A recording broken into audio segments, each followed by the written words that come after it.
Hello and welcome back to the Stronger Than Steel podcast. My name is John Keir, and joining me today is Austin Davidson, my good old co-host. Heyo. Today we're going to be recapping Day 3 of the NFL Draft for the Pittsburgh Steelers. It is today, at recording time, it is April 30th, so we're a day behind, but we had things to do. But the Steelers had quite an interesting third day. A lot of people were confused by some of the selections they made, but the important thing to remember that with these picks is that usually between rounds 4 and 7, you aren't going to find guys who are going to make an impact right away. Even Antonio Brown didn't make an impact until his second year, really, and he was the last really good player to be drafted past like the 4th round.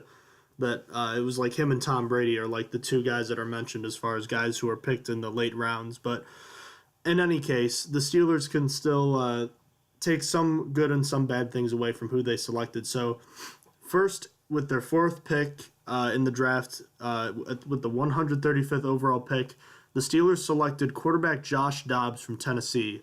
Austin, I know you and I weren't really in favor of this guy, but what are your thoughts now about him now that a day has passed?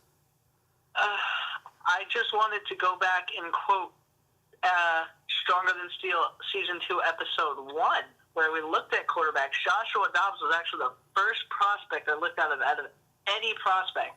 And you know how I started the sentence? I hope this is not the route the Steelers take.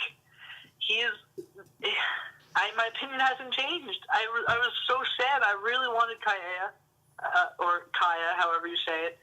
And it was just, Dobbs is good and all, but what most of he does is he's good through running.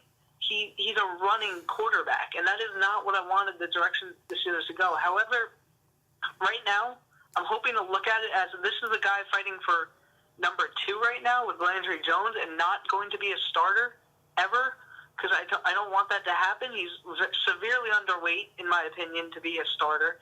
He's just... I'm just not happy with it. I'm not happy with the pick whatsoever. And the only thing that's redeeming is I like how smart he is. I believe, if I remember correctly, he majored in astrophysics, something like that, astrodynamic, while being a starter on Tennessee. So, I mean, he'll pick up the scheme really quick, or he should. So that's good. But I don't like the pick. What do you think?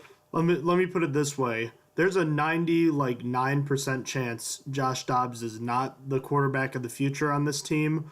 I think he was drafted to be the future backup to whoever that next quarterback is going to be, and for the time being, Ben Roethlisberger once Landry Jones departs. So, that being said, I don't like picking a quarterback in the 4th round.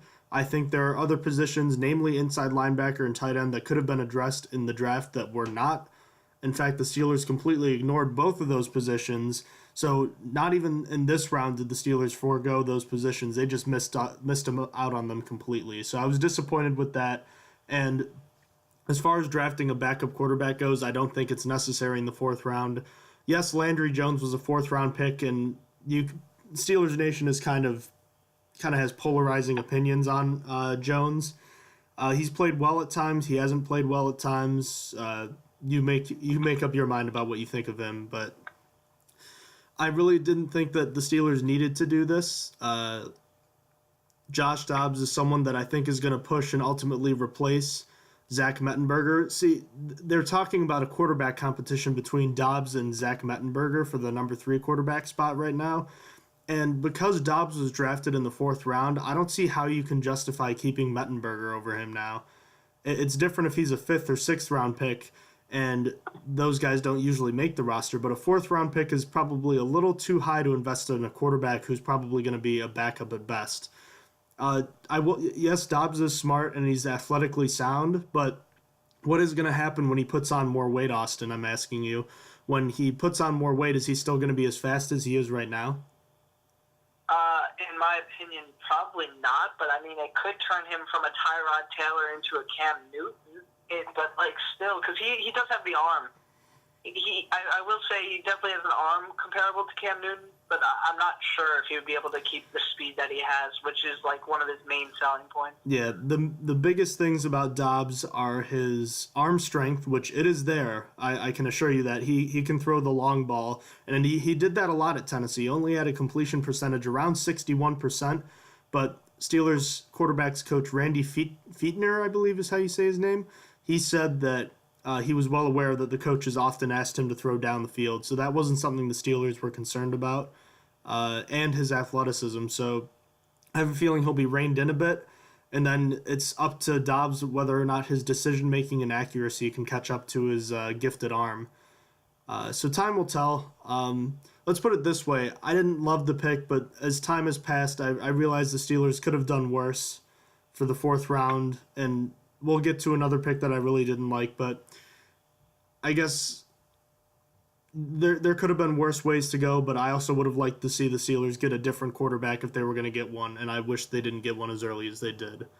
But that's all I have to say about him. Is there anything else you wanted to say about Josh Dobbs? No, that should be it. All right. So moving on to the fifth round, the Steelers selected cornerback Brian Allen from Utah. This was actually someone I mocked the Pittsburgh Steelers drafting in the sixth round, so I was a round off, but I actually managed to hit on a second pick in this draft. I was really surprised about that, but the thing about Allen is he's a very raw athlete, but he has a pretty good upside considering his size. I think he's, 6'2", 6'3", 190 pounds, something like that. Just kind of a raw and powerful athlete that the Steelers could have the chance to mold in a few years, but this is more of a project player, and although that's exciting for down the road, the Steelers typically haven't had success with drafting these kinds of cornerbacks over the past decade or so. You know, your Cortez Allens, your what's his name, Curtis Browns. You know, I like the investment. I don't know if it's going to work out, but I think this was probably the Steelers' best pick on the third day. Don't you think?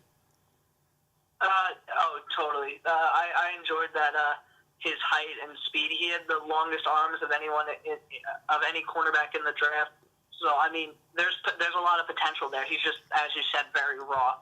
So he would need a lot of work to be able to be a starter. But I mean, if he could turn into something great, he might be one of those gems in the later rounds that could be someone that's just amazing. Because he has the stature. He has the build to be an amazing cornerback, but obviously it depends on how that translates into the NFL and learning the scheme and such.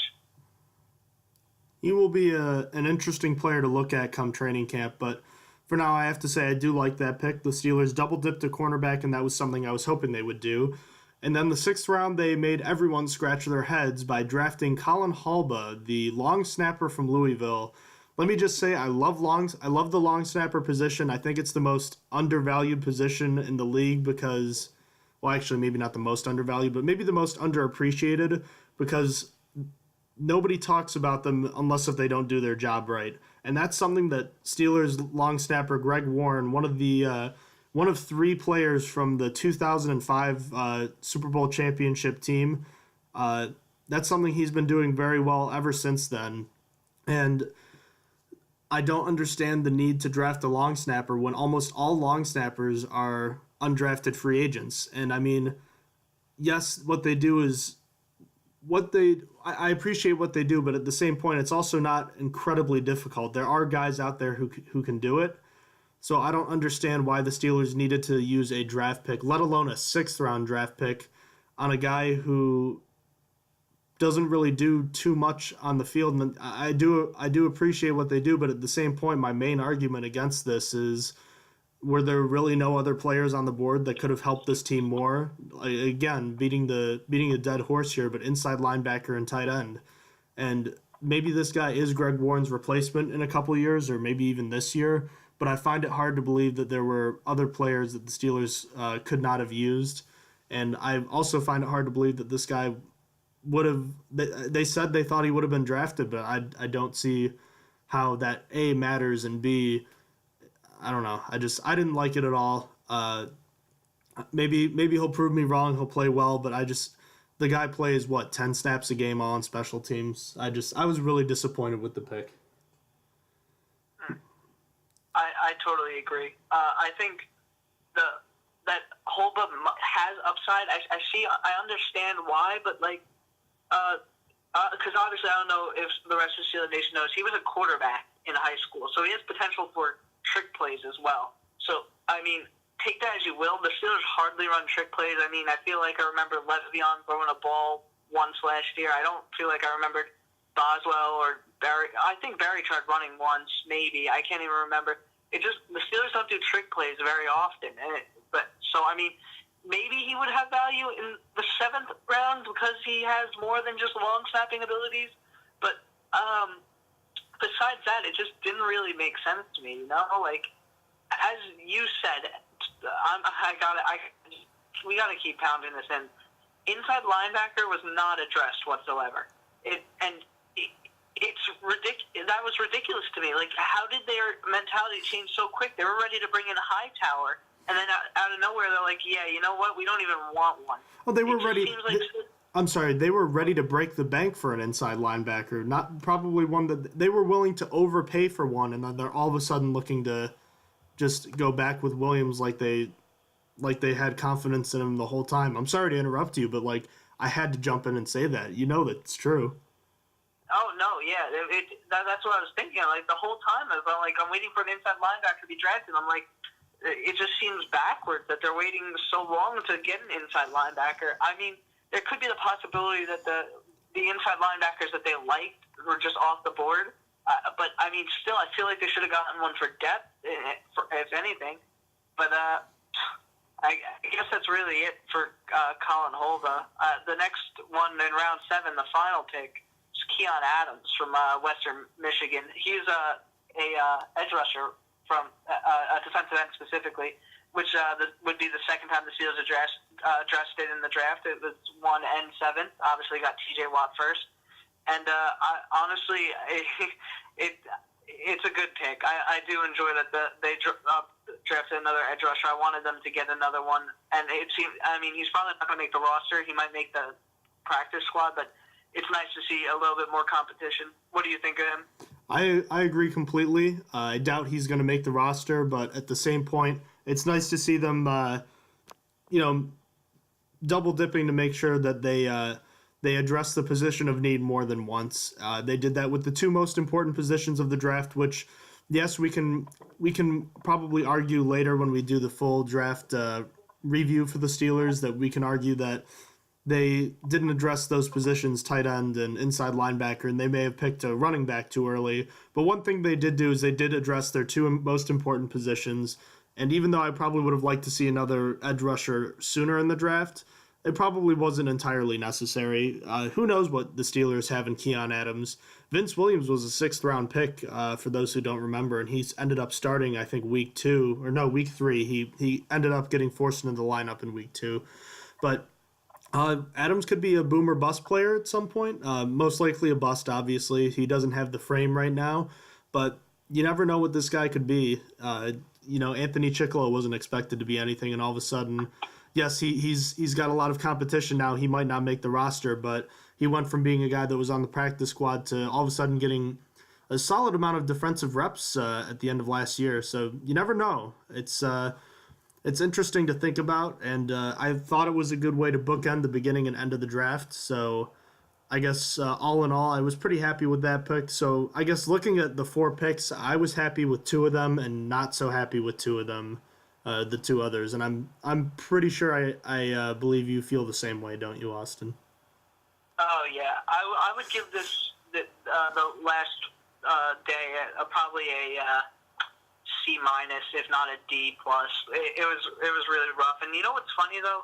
NFL Network, you know how they've been doing grades for every single day? They gave us an A- for day 2 and an A for day 3. And I was just like, okay. I was like, oh, that makes sense. Fine. Well, here's what most of the national media doesn't know. Everyone was thinking the Steelers were going to draft a quarterback, and they were thinking, oh, this guy's going to be Ben Roethlisberger's eventual replacement. So they were all thinking, oh, this was a great move for the team. But really, Steelers fans know the team probably doesn't need one right now. This wasn't a great quarterback draft class, and in all likelihood, his replacement's going to be found next year. That's what I think. And I don't know. I noticed like NFL.com had all their grades, and I noticed a lot of teams had A's.